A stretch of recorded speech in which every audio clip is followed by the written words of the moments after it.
Bismillahirrahmanirrahim. Assalamualaikum warahmatullahi wabarakatuh. Bismillahirrahmanirrahim. Assalamualaikum warahmatullahi wabarakatuh.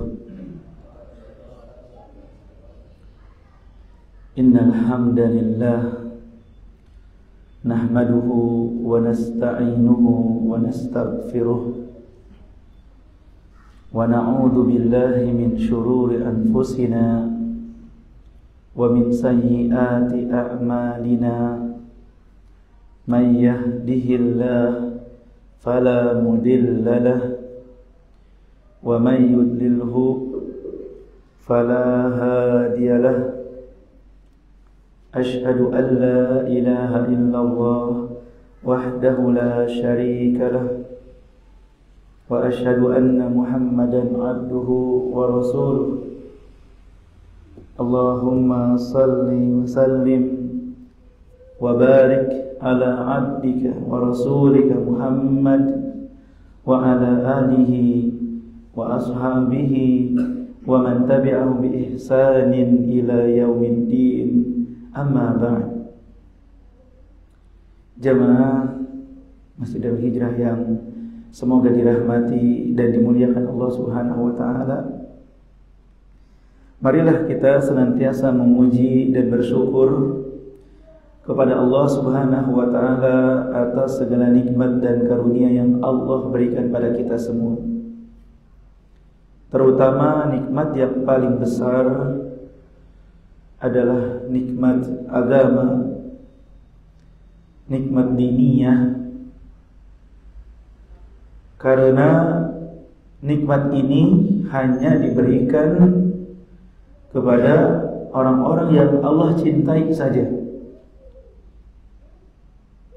Nikmat agama hanya diberikan kepada orang-orang yang Allah cintai. Adapun nikmat dunia, harta, jabatan, dan lain sebagainya, Allah berikan kepada mereka yang Allah cintai maupun yang Allah benci.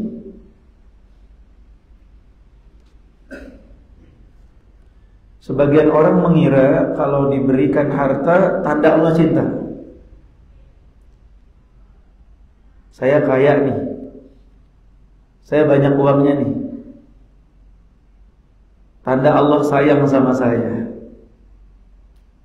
tanda Allah cinta sama saya. Sebagian orang mengira begitu, lupa kalau Qarun juga hartanya banyak. Betul atau tidak? Qarun yang Allah binasakan, orang yang kaya raya, banyak hartanya. Apakah Allah cinta? Tidak.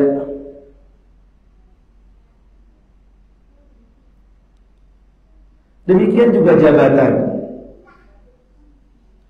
Sebagian orang mengira kalau jabatannya tinggi, tanda Allah sayang sama saya. Padahal Fir'aun kurang tinggi apa jabatannya? Fir'aun, apakah Allah cinta? Allah hancurkan, Allah binasakan. Padahal jabatannya tinggi banget.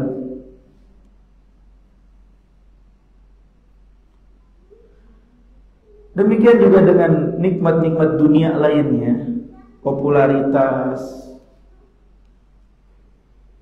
wanita, dan lain sebagainya, tidak menjamin Allah cinta kepada dia. Karena Allah berikan harta, jabatan, dan dunia kepada orang-orang yang Allah cintai maupun yang Allah benci. Ada yang jabatannya tinggi dan Allah cinta, seperti Nabi Daud, Nabi Sulaiman, seorang raja. Ya. Tetapi ada juga yang Allah benci seperti Fir'aun. Tapi nikmat agama berupa keimanan, keislaman, ketakwaan hanya diberikan kepada orang-orang yang Allah cintai.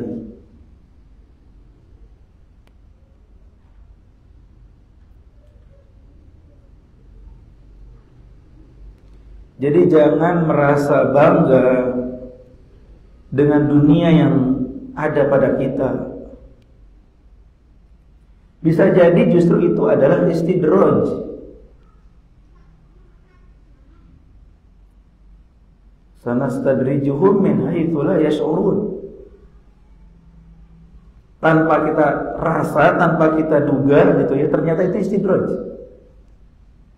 Allah mengulur, menunda untuk menghukum kita, mengadab kita ketika kita bermaksiat. Dibiarkan terus dengan kesehatannya, dibiarkan dengan harta bendanya, dengan jabatan dan popularitasnya, padahal dia bermaksiat sama Allah, padahal dia kufur kepada Allah. Itu istidraj. Sekonyong-konyong tiba-tiba Allah pun mengazabnya dan dia tidak siap. Maka nikmat agama ini sangat perlu kita syukuri. Kita katakan alhamdulillahilladzi hadana lihada wa ma kunna linahtadiya laula an hadana Allah. Segala puji bagi Allah yang telah menunjukkan kepada kita hidayah ini. Kita tidak akan bisa di atas hidayah ini kalau bukan Allah yang memberikan hidayah. Bersyukur Allah buka hati kita, Allah mudahkan langkah kita untuk hadir di majelis ilmu. Karena tanda Allah menginginkan kebaikan bagi kita. Man yuridillahu bihi khairan yufaqihu fid din. Barang siapa yang Allah inginkan kebaikan, Allah jadikan ia paham tentang perkara agamanya. Orang yang tidak paham, orang yang tidak berusaha untuk paham, ya tanda Allah tidak menginginkan kebaikan.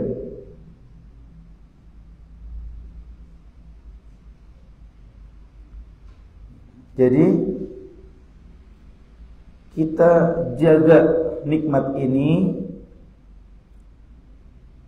dengan istiqamah di atas ilmu.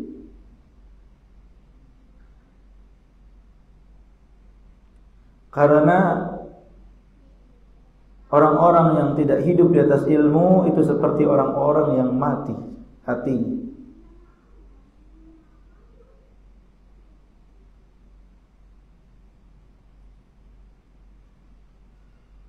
Ya, karena hidupnya hati dengan ilmu. Sampai-sampai Hasan Al-Basri mengatakan laulal ilmu lakana an-nas kal bahaim. Kalau bukan karena ilmu agama, manusia itu seperti binatang ternak. Kalau bukan karena ilmu agama, nggak tahu halal haram, nggak tahu mana yang wajib, mana yang dilarang. Mereka yang tidak punya ilmu hidup semaunya, hidup sebebas-bebasnya, mengikuti hawa nafsunya.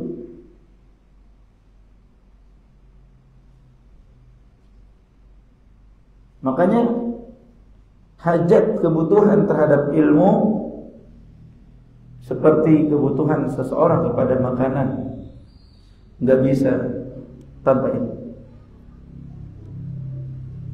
Dan pembahasan kita di kesempatan ini melanjutkan pembahasan kitab Tadhkiratus Shami, masih tentang pasal adab seorang guru terhadap dirinya, seorang yang berilmu terhadap dirinya. Di pertemuan sebelumnya tentang muraqabatullah, bahwa seseorang yang punya ilmu itu harus merasa diawasi oleh Allah Subhanahu wa taala.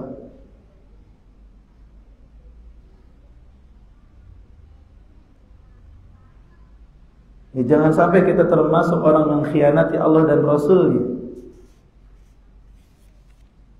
dan mengkhianati amanah-amanah. Ilmu harus membekas pada diri kita. Karena sebagaimana kata Imam Syafi'i, laisal ilmu ma hufidha, al-ilmu ma nafa'. Ilmu bukan sekedar yang dihafal, tapi yang bisa memberikan manfaat.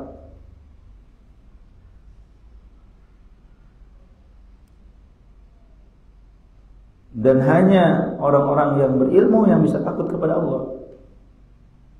Innama yakhshallaha min ibadihil ulama. Sesungguhnya yang takut kepada Allah di antara hamba-hambanya hanyalah orang yang berilmu, ahli ilmu. Imam Ad-Darimi rahimahullah mengatakan, laisal ilmu an kasratil kitab wal riwayah. Ilmu itu bukan banyaknya kitab, bukan banyaknya riwayat. Banyaknya kitab, banyaknya catatan-catatan. Riwayat, banyaknya daftar guru. Meriwayatkan dari siapa? Bukan sekedar itu ilmu itu, walakinnahu nurun yaqdhifuhu Allahu fil qalb. Ilmu itu cahaya yang Allah berikan kepada hati hambanya. Gak ada kesombongan pada ahli ilmu. Gak ada sikap menolak kebenaran atau meremehkan manusia, gak ada. Gak ada saling benci ahli ilmu, saling dengki, gak ada. Hatinya dipenuhi dengan cahaya kebenaran, keimanan, ketakwaan.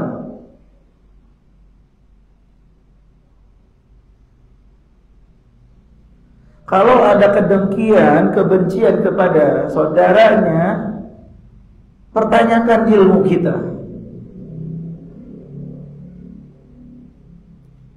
Jangan-jangan hanya sebatas apa yang dihafal, apa yang ditulis. Dan itu bukan ilmu.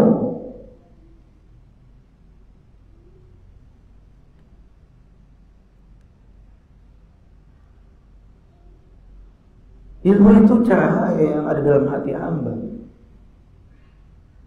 Semakin punya ilmu, semakin rukun. Semakin punya ilmu, semakin cinta damai. Semakin punya ilmu, semakin sayang kepada makhluk.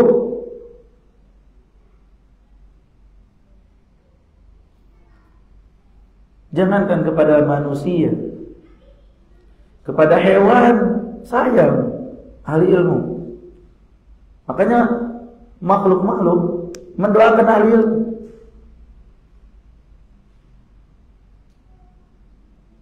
Kenapa? Di antara sebabnya karena mereka menebarkan kasih sayang.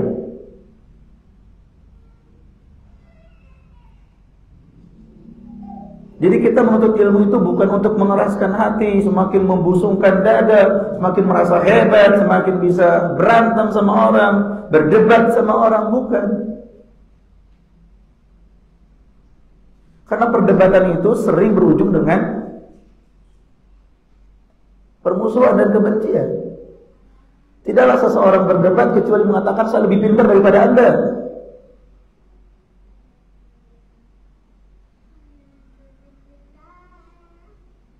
Ya, kebanyakan ketika berdebat seperti itu. Anda ini bodoh, saya ini pintar, makanya saya ngomong sama Anda.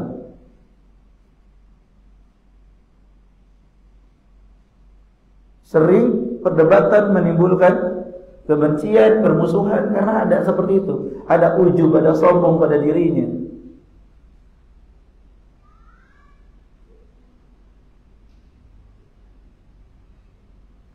Yang benar, alqi khalamatak thumma tamshi. Sampaikan kebenaran, kemudian udah berlalu, mau diterima, monggo, nggak diterima, ya monggo juga.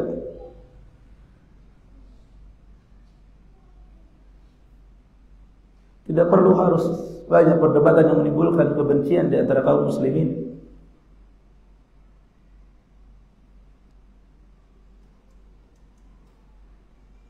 Ya ini pembahasan sebelumnya, bahwa seorang yang berilmu itu harus merasa diawasi oleh Allah Subhanahu wa taala dan nampak pada dirinya ilmu tersebut. Kemudian yang kedua, ya ada seorang ahli ilmu pada dirinya adalah menjaga ilmu.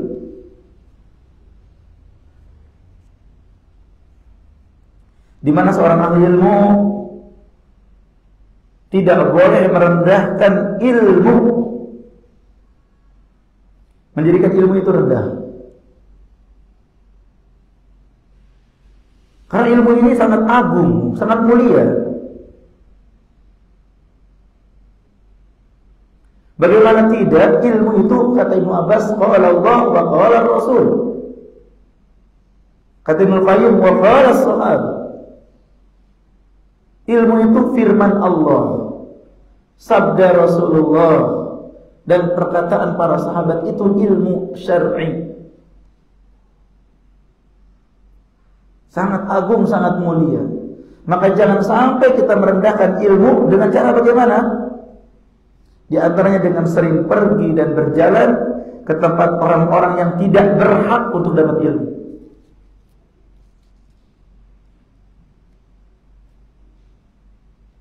Ilmu itu hanya untuk mereka yang jujur ingin mendapatkan ilmu.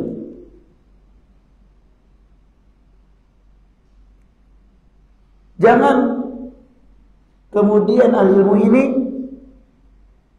merendahkan ilmu yang ada pada dirinya dengan mendatangi para pecinta dunia yang gak ingin ilmu sama sekali. Dari kalangan orang terkenal, dari kalangan pejabat, dari kalangan artis, dari kalangan orang-orang yang sebenarnya gak cinta ilmu. Kalaupun hadir di majelis ilmu hanya sebatas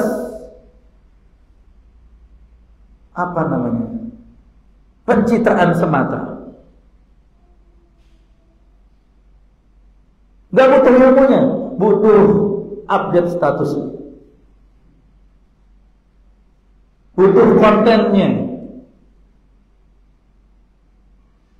Sebagian orang tidak mencari ilmu, makanya mereka enggan untuk gabung bersama kaum muslimin, duduk bareng belajar, enggan. Siapa saya ini orang hebat, masa harus duduk dengan orang rendahan, orang-orang yang mungkin menurut mereka di bawah strata sosialnya.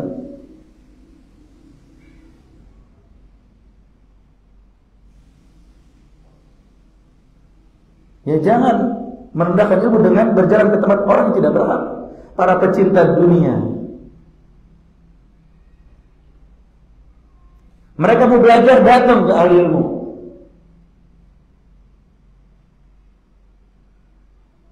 Jangan hanya karena mereka punya uang, semua serba privat, semua serba privat. Kapan mereka suka, mereka undang. Kapan mereka tidak suka, mereka tendang. Ini sangat mungkin terjadi. Ya, ilmu pun akhirnya tidak ada wibawanya, tidak ada kehormatannya. Dan tersebabnya karena dijatuhkan kemuliaan ilmu tersebut. Imam Abdurrahman bin Mahdi rahimahullah ketika hendak mengajar dan beliau melihat ada muridnya mainin pulpen, Pak. Mainin pulpen. Agak kurang fokus. Sempat-sempatnya mainin pulpen. Maka beliau ambil sendalnya dan tutup majlisnya. Ilmu bukan untuk mereka-mereka yang main-main seperti itu belajar.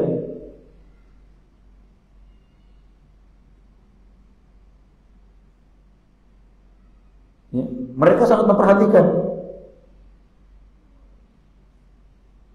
kecuali ada sesuatu yang bersifat mendesak. Ya, atau ada keperluan. Maka tentu ini berbeda kasusnya. Nabi SAW datang ke Taif. Walaupun ahli Taif nggak mau ilmu. Nah, ini perlu dipahami, beda konteksnya. Ahli ilmu datang untuk mendakwahi seperti Rasulullah dan tidak mengharapkan apapun dalam dakwahnya. Ini berbeda dengan mereka yang datang kepada pecinta dunia, tapi karena ada sesuatu yang dia inginkan. Sekiranya tidak ada yang diinginkan dari perkara dunia, dia tidak akan datang. Entah harta, entah jabatan, entah popularitas, entah wanita, entah apa lagi dari perkara-perkara dunia.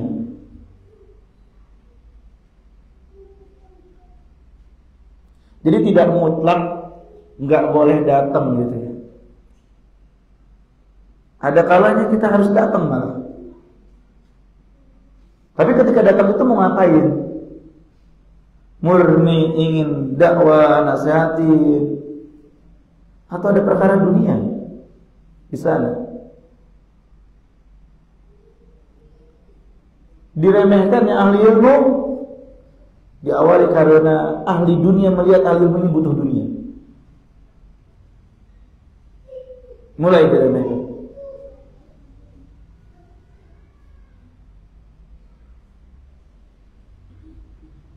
Sedangkan para nabi dan rasul mengatakan, "Qul la as'alukum 'alaihi ajra." Katakan, aku tidak meminta dari kalian itu upah dalam dakwahku ini. Dan mengharapkan dunia dari kalian.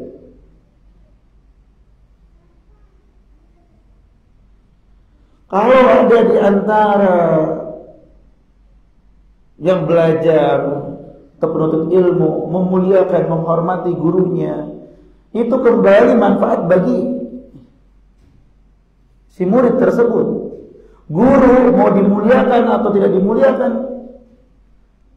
tidak meminta dan tidak boleh berharap.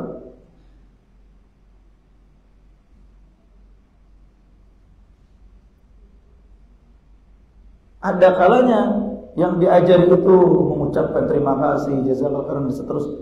Ada kalanya yang diajari itu mencela, menghina, melempari dengan batu, mengusir, seperti yang terjadi pada Rasulullah SAW.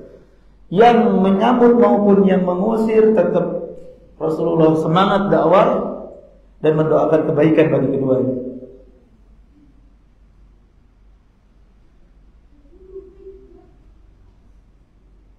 Ada kala kita datang kepada orang-orang jahil, orang-orang yang tidak mengerti adab, pernah belum belajar adab, bisa jadi. Maka ahli ilmu tidak boleh gila hormat di situ. Tidak boleh mengharapkan penghormatan, pengagungan. Dari awal datang sampai akhir tidak dikasih minuman misalnya. Tidak mendapatkan senyuman atau kalimat-kalimat baik dari pengundangnya misalnya. Enggak apa-apa. Karena mungkin mereka belum belajar bagaimana adab mereka kepada ahli ilmu, bagaimana adab mereka dalam belajar. Disitulah tugas kita mengajari. Ya jangan sampai merasa, wah ini gak dihormatin, ini gak dihargain, besok kamu datang lagi. Masa minum aja gak dikasih katanya. Jangankan yang lain, minum gak dikasih. Wah ini murid-murid kurang ajar ini. Besok gak mau datang lagi saya, kapok murid-muridnya gak jelas ini.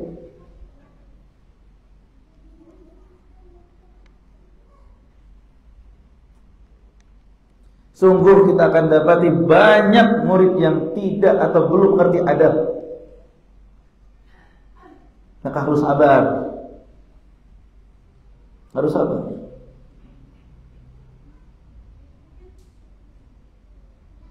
Karena adab itu kan bagian dari ilmu. Dan ilmu tidak bisa tiba-tiba dapat gitu, kecuali dengan belajar. Jadi wajar kalau ada yang belum beradab, ya dia belum punya ilmu gitu.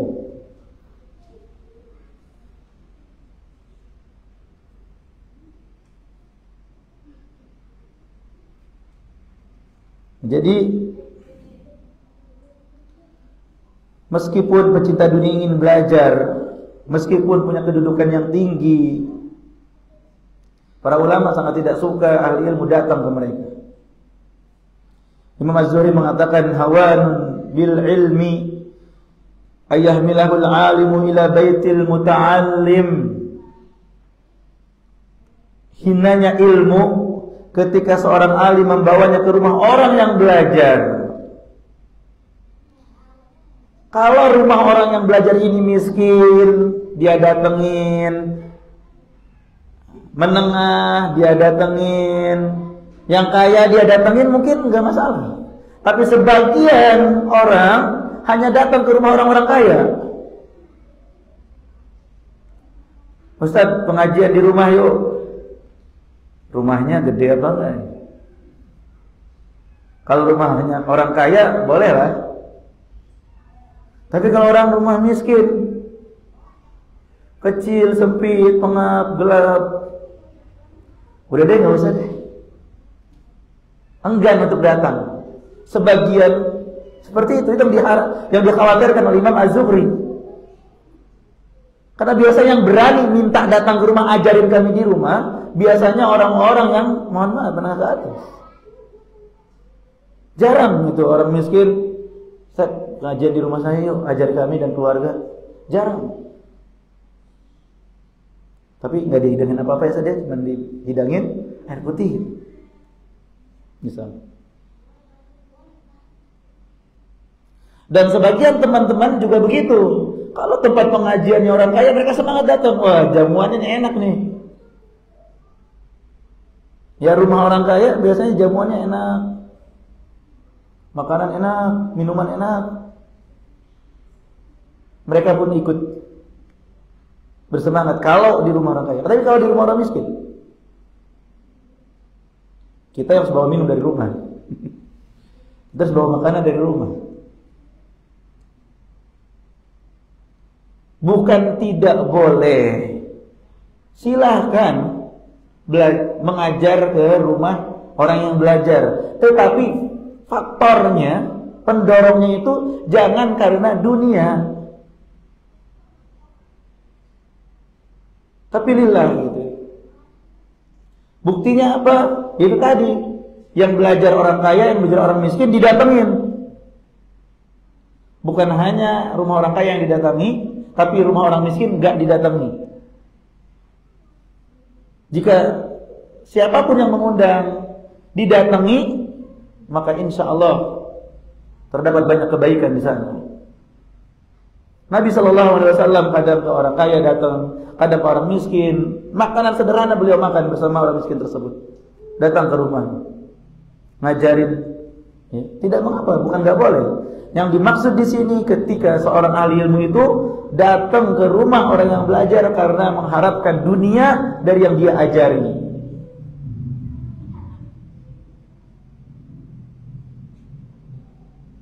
Dapat dunia lanjut, nggak dapat dunia besok nggak datang lagi. Itu yang dia khawatirkan.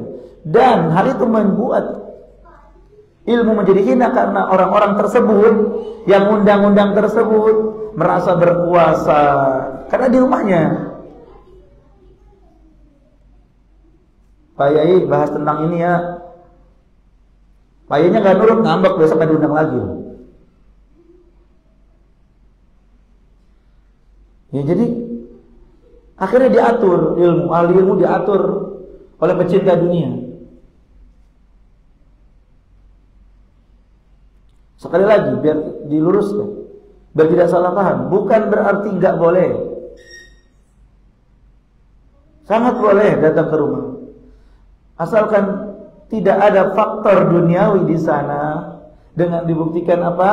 Datang ke orang kaya, datang ke orang miskin sama saja, ngajar dimanapun.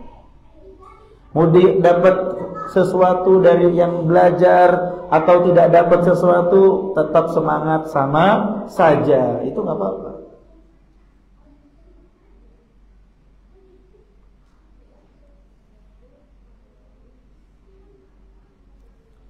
Terlebih jika ada maslahat yang rajihah, maslahat yang nampak kalau kita datang untuk mengajarkan agama tersebut dengan niat yang baik, maka itu tidak mengapa. Dan itu tidak menghinakan ilmu.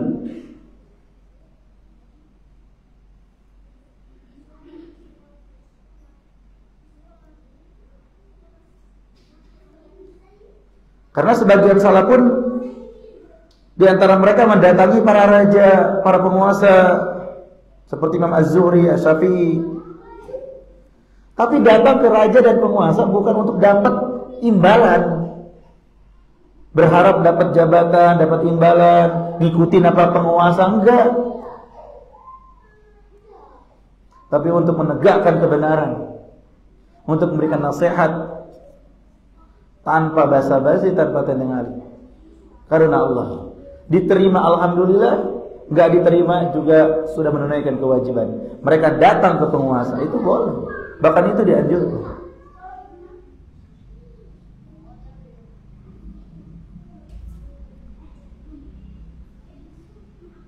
Jangan sampai di depan penguasa kemudian menyembunyikan kebenaran, menutup kebatilan, mudahana. Itu yang jangan sampai terjadi. Duh, gak enak nih sama penguasa yang tadinya gak boleh. Ya boleh. Padahal gak boleh. Pak Ustadz, ini haram apa enggak ya? Aslinya dalam syariat haram, tapi gak enak nih sama penguasa. Ya, ada dua pendapat Pak. Ada yang bilang haram, ada yang bilang enggak. Terserah Bapak deh. Tidak berani mengungkapkan kebenaran. Itu yang berbahaya. Kenapa? Karena ingin sesuatu. Maka berusaha mencocoki penguasa. Supaya cocok dengan penguasa gimana? Ya, tetapi yang dakwah karena Allah, kebenaran disampaikan, diterima, alhamdulillah, nggak diterima juga, sudah menunaikan kewajiban.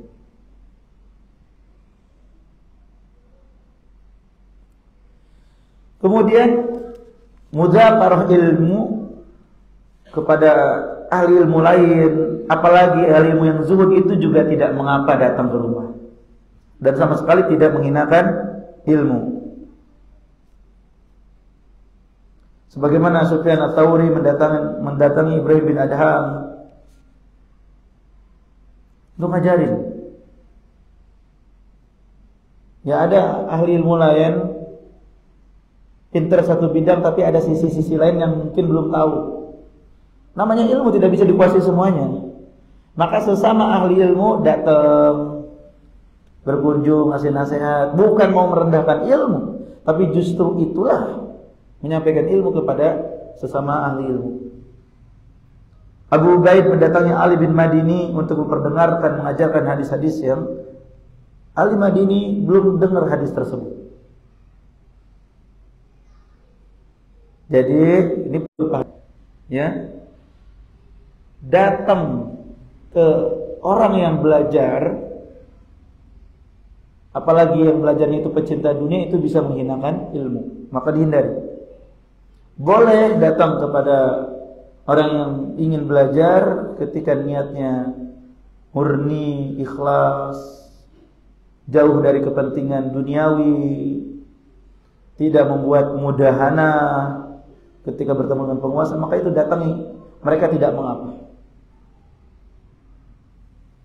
Ya, syahid dari ini bahwa kita harus memuliakan ilmu dan menjaga ilmu tersebut agar tidak jatuh.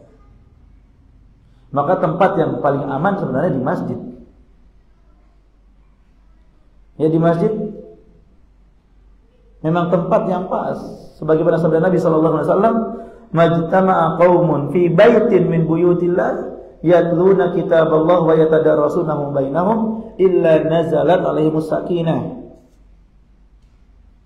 Tidaklah satu kaum berkumpul di salah satu rumah Allah di masjid, membaca kitabullah, mempelajari di antara mereka, saling mempelajari, maka akan turun kepada mereka ketenangan. Jadi masjid ini rumah Allah yang paling pas untuk kita belajar menuntut ilmu. Di masjid nggak ada bedanya antara orang kaya dengan yang miskin. Ya, duduk di majelis ilmu di masjid sama.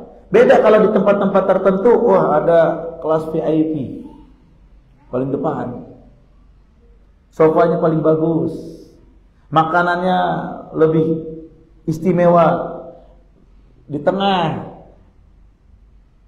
eksekutif, paling belakang ekonomi. Ada yang sampai seperti itu. Ya bahkan ada yang berbayar dan tergantung bayaran, nggak bisa bayar, nggak bisa masuk, nggak bisa belajar. Di masjid siapapun boleh belajar, boleh menuntut ilmu. Dan ilmu Allah, kebenaran, ya, itu membawa kepada ketenangan dan tidak membawa kepada kerusakan.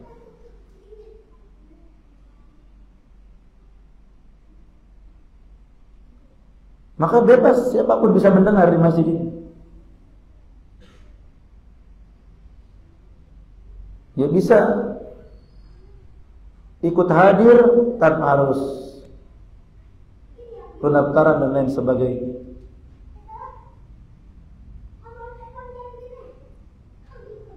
Hadirin yang semoga dirahmati dan dimuliakan Allah Subhanahu wa taala. Ya maka sikap seorang penuntut ilmu pun sebisa mungkin untuk memuliakan ilmu, memuliakan ahli ilmu. Ya, sebisa mungkin. Ketika mencatatnya di tempat catatan yang baik, yang tidak mudah tercecer, robek-robek. Ya. Menaruh buku di tempat yang mulia. Ketika hadir di majelis ilmu tidak ngantuk, apalagi sampai tidur.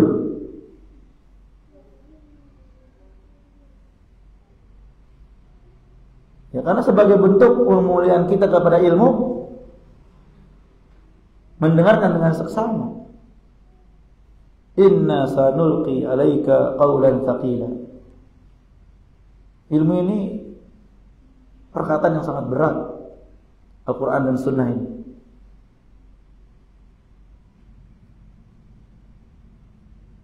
Jadi kalau kita menuntut ilmu, minta perlindungan kepada Allah agar dijauhkan dari syaitan. Karena syaitan terus menghalangi dari ilmu, dari rumah saja dihalangi, jangan berangkat, gak usah ngaji gitu. Dengan berbagai alasan, seakan-akan alasannya benar.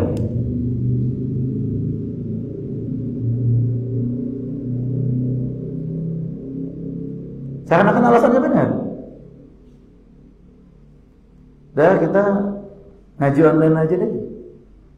Kan disiarin tuh di Facebook tuh. Berbeda kalau kuotanya lancar online-nya. Tapi kalau loading dan ini hanya wasilah. Menuntut ilmu pada asalnya ketemu. Kalau kita terhalang karena satu perkara, baru karena sakit, karena apa, maka online adalah alternatif.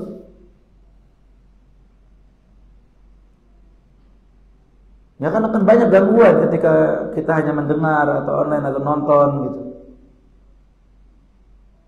Fokus kita akan berbeda. Di rumah sambil dengar radio atau TV bisa jadi kita sambil-sambilan. Ustadznya ngomong kemana kelewat beberapa kalimat. Ya, akan berbeda tetap.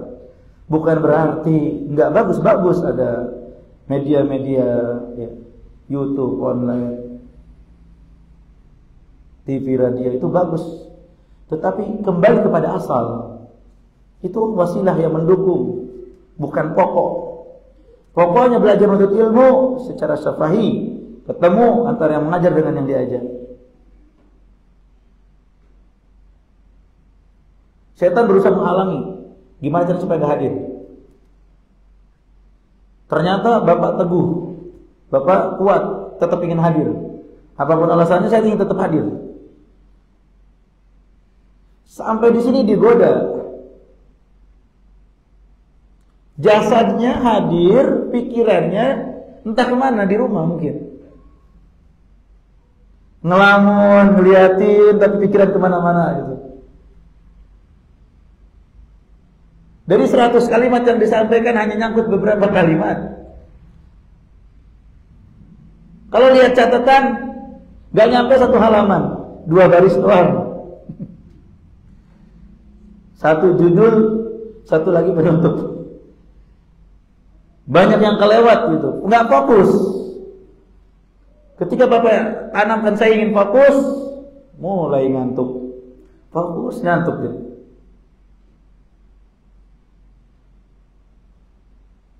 Dan akhirnya tertidur. Selesai kajian, hilang ngantuknya. Nggak sedikit yang begitu.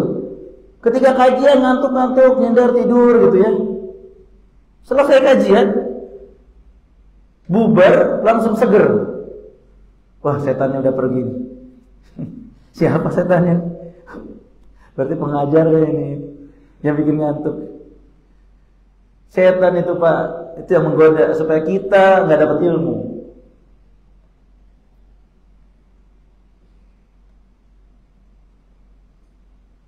Kita harus mendengar dengan baik, memperhatikan dengan baik. Yang muliakan ilmu ini. Jangan lihat orangnya, kalau orangnya biasa aja nih. Tapi yang disampaikannya mengandung ayat Al-Quran dan hadis Nabi, ya maka harus diperhatikan dengan seksama. Sudah Isya. Semoga Allah berkahi kita semua. Allah jadikan ilmu kita bermanfaat. Yang kita tutup karena sudah masuk waktu Isya. Subhanakallahumma bihamdika asyhadu an la ilaha illa anta astaghfiruka wa atubu ilaik. Assalamualaikum warahmatullahi wabarakatuh.